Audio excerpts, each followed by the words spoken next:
ऐसी ही और वीडियो देखने के लिए लाइक शेयर फॉलो करें। विद्युत और मलिका का मुकाबला चल रहा था। विद्युत को हमले की तैयारी करते देख मलिका ने कहा, बहुत घमंड है ना तुझे अपनी शक्ति पर विद्युत।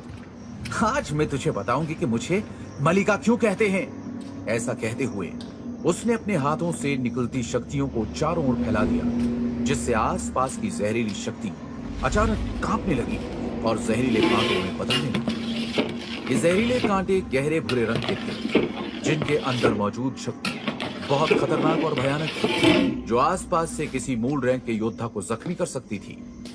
वहीं दूसरी ओर मलिका का हमला देख विद्युत ने नाराजगी से कहा, मलिका तुम ये सोचने की गलती मत करना कि अगर तुम ताकतवर हो तो मैं तुमसे डरता हूं। आज मैं तुम्हें बताऊंगा कि विद्युत रघुवंशी की अगर दोस्ती अच्छी है तो दुश्मनी कितनी खतरनाक हो सकती है। ऐसा कहते हुए विद्युत ने आसमान की ओर देखते हुए अपने मन में कहा, मुझे अपना हमला तैयार करने में वक्त लगेगा। उम्मीद करता हूं तब तक धरा मूल शक्ति बीस्ट कुछ देर इसे संभाल ले। लेकिन तभी विद्युत की नजर आसपास के जहरीले कांटों पर पड़ी, जो तेज रोशनी से चमकने लगे, जिसे देखकर मलिका ने बड़े खूबसूरत अंदाज से अपनी सफेद आंखों को घुमाते हुए उन शक्तियों के बने जहरीले कांटों से विद्युत पर हमला शुरू कर दिया और तेज आवाज में कहा, मेडोना हिडन आई। मलिका के इतना कहते ही उसके शरीर से शक्तियां निकलकर आसमान में एक सफेद बड़ी आंख में बदल गई। विद्युत ने जैसे ही उस भयानक बड़ी सफेद आंख को देखा तो मन ही मन कहा, गड़बड़ हो गई। ऐसा कहते हुए उसने अपने पंखों को फड़फड़ाना शुरू किया और तुरंत अपने हाथ में तैयार होती सील को देखा, जिसमें काली और नीली बिजली की शक्ति नजर आ रही थी, जो आपस में मिलनी शुरू हो गई थी। फिर विद्युत ने आसपास बढ़ती शक्तियों के हमले को देखा और उसके माथे पर जिसे देख मलिका के चेहरे पर मुस्कुराहट नजर आने लगी। अपने चेहरे पर कठोरता के साथ मलिका ने हंसते हुए कहा, विद्युत तैयार हो जाओ मेरे इस खास हमले का सामना करने के लिए, जो आसमानी हमले की हाई रैंक की शक्तिशाली तकनीक है। ऐसा कहते हुए मलिका ने अपनी शक्तियों को उस सफेद बड़ी आंख में भेजना शुरू कर दिया, जिससे वो आंख तेज रोशनी से चमकने लगी। तभी उस आंख ने आसपास के जहरीले कांटों से विद्युत पर हमला शुरू कर दिया और विद्युत के चारों ओर मौजूद जहरीली शक्तियों के कांटे काटने लगे और तेजी से विद्युत की ओर बढ़ने लगे।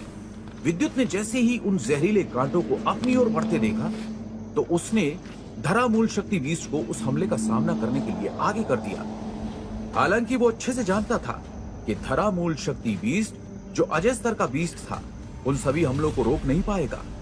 विद्युत के इशारा करते ही उस बीस्ट में घबराहट नजर आने लगी, लेकिन फिर भी न चाहते हुए भी उसने एक तेज दहाड़ के साथ अपने मुंह से विद्युत की ओर आते जहरीली शक्तियों से बने कांटों पर शक्तियों का हमला कर दिया।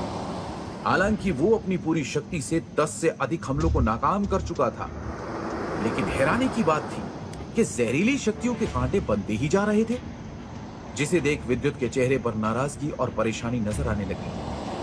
वहीं दूसरी ओर जैसे ही मलिका ने विद्युत के चेहरे पर परेशानी को देखा तो उसने हंसते हुए कहा, बहुत बड़ी बड़ी बातें कर रहे थे, क्या हुआ? तुम चाहे कितनी भी शक्तियां बढ़ा लो, लेकिन मेरी इस मेडोना हिडन आई का मुकाबला नहीं कर सकते। जब तक इस इलाके में और मेरे शरीर में शक्ति मौजूद है, मैं जहरीले कांटों से हमला करती रहूंगी विद्युत। मैं भी देखती हूं ये धरामूल शक्ति बीस्ट कब तक तुम्हें मेरे हमले से बचाएगा। ऐसा कहते हुए मलिका ने अपने शरीर से निकलती शक्तियों को और भी ज्यादा बढ़ा दिया। उसके ऐसा करते ही आसमान में मौजूद सफेद आंख तेज रोशनी से चमकने लगी और तभी वो इलाका अचानक कांपने लगा। देखते ही देखते 10 से भी अधिक गहरे भूरे रंग के शक्तियों के जहरीले कांटे नजर आने लगे, जिसे देख मलिका के चेहरे पर घमंड नजर आने लगा। इसी घमंड के चलते उसने विद्युत की ओर देखा। वहीं दूसरी ओर विद्युत के चेहरे के भाव तो कुछ और ही थे, जिसे देख मलिका ने अपने चेहरे की मुस्कुराहट बरकरार रखते हुए गंभीर आवाज में कहा, मैंने तुम्हें पहले मौका दिया था। ऐसा कहते हुए उसने अपना हाथ हवा में हिलाया और 10 से भी अधिक जहरीले कांटे तेज रफ्तार से उसकी ओर बढ़ने लगे। वहीं विद्युत की ओर बढ़ते इतने सारे जहरीले कांटों को देख धरा मूल शक्ति 20 के चेहरे पर परेशानी नजर आने लगी, क्योंकि अपनी मौजूदा शक्तियों से वो इतने सारे हमलों को रोकने के काबिल नहीं था। लेकिन फिर भी उसने पीछे न हटते हुए एक बार और शक्तियों के कांटों पर अपने मुंह से शक्तियां निकालकर हमला किया। लेकिन इस बार का हमला पहले हमले से 10 गुना ताकतवर था, जिससे धरा मूल शक्ति 20 को एक जोर का झटका लगा और वो दूर जाकर गिरा। लेकिन नामो निशान तक नहीं था, जिसे देख मलिका को हैरानी हुई। लेकिन उसके लिए अब तक बहुत देर हो चुकी थी और तब तक विद्युत अपनी सील तैयार कर चुका था। फिर वो बोला, माफ करना मलिका, लेकिन मुझे तुम्हारी ये भद्दी आंखें बिल्कुल पसंद नहीं। ऐसा कहते हुए उसने अपने हाथों में तैयार सील को आगे कर दिया। उसके ऐसा करते ही आसमान में गरजते बादलों से एक तेज बिजली की लहर आकर उन कांटों से टकराई, जिससे एक छोटा धमाका हुआ, जिसे देख मलिका ने नाराजगी से कहा, इतना खुश होने की जरूरत नहीं है। और ऐसा कहते हुए उसने उस बिजली के हमले पर 20 से भी अधिक जहरीले कांटों से हमला किया। एक के बाद एक धमाके की आवाज से चारों ओर शक्तियां बिखरने लगी, जिसने बहुत से ताकतवर लोगों का ध्यान अपनी ओर खींच लिया। इन लोगों में नागिनी कबीले के बुजुर्गों के साथ पिशाच दल के लोग भी थे, जो हैरानी से अपनी आंखों के सामने चलते मुकाबले को देख रहे थे। तभी नागिनी कबीले के बुजुर्ग गीदा ने गंभीर आवाज में कहा, बुजुर्ग सुमो, ये वही लड़का है जिसने अपने हमले से नाग शक्ति कवच को तोड़ दिया था। इस लड़के की काबिलियत इसके शक्ति स्तर से बहुत ज्यादा है। हम इसे नजरअंदाज नहीं कर सकते। इसके साथ बहुत से शक्ति स्तर के योद्धा हैं। ऐसा कहते हुए नागिनी बुजुर्ग गीदा के चेहरे पर विद्युत के लिए नाराजगी थी, क्योंकि उस हार के बाद कबीले में गीदा का बहुत मजाक बनाया गया था। साथ ही उसे बहुत से गहरे जख्म भी आ गए थे, जिनसे उसके दिल में उस खतरनाक हमले का खौफ अब भी था। जैसे ही गीदा के बगल में खड़े बुजुर्ग ने ये सुना तो नाराजगी से कहा, गीदा, तुम्हें शर्म आनी चाहिए। शक्ति स्तर पर होने के बावजूद तुम ऐसे लड़के से मुकाबले में हार गए, जिसने अभी मूल स्तर तक हासिल नहीं किया। नवे नागिनी बुजुर्ग की डांट सुनकर गीदा को विद्युत पर और भी ज्यादा गुस्सा आने लगा। अपनी इसी नाराजगी के चलते गीदा ने मन ही मन कहा, लड़के, आज मैं तुझे जिंदा नहीं जाने दूंगा। और गीदा आगे बढ़ने ही वाला था कि तभी उसके कानों में एक आवाज सुनाई दी, जो 8वें बुजुर्ग होशी की थी। उन्होंने गंभीर आवाज में कहा, ठहरो, अभी ये ठीक समय नहीं है। यहाँ बहुत से ताकतवर लोग मौजूद हैं जिनकी शक्ति मेरे जितनी है। ऐसे में जब तक हम पता नहीं कर लेते कि ये किस दल से है, हम हमला नहीं कर सकते। आकाशीय गंगा जल मूल तत्व शक्ति किसी भी वक्त फूट सकती है। इसलिए बेहतर होगा अपनी नाराजगी को काबू में रखो। दूसरे बुजुर्ग ने उनकी बात से सहमति जताते हुए कहा, मैं 8वें बुजुर्ग होशी की बात से सहमत हूँ। वैसे बुजुर्ग सुमो का कहना गलत नहीं है। इस लड़के के पास धरा मूल तत्व शक्ति है। ऐसे में इसके लिए एक ताकतवर तकनीक की मदद से एक शक्ति स्तर के कवच को तोड़ना बड़ी बात नहीं है।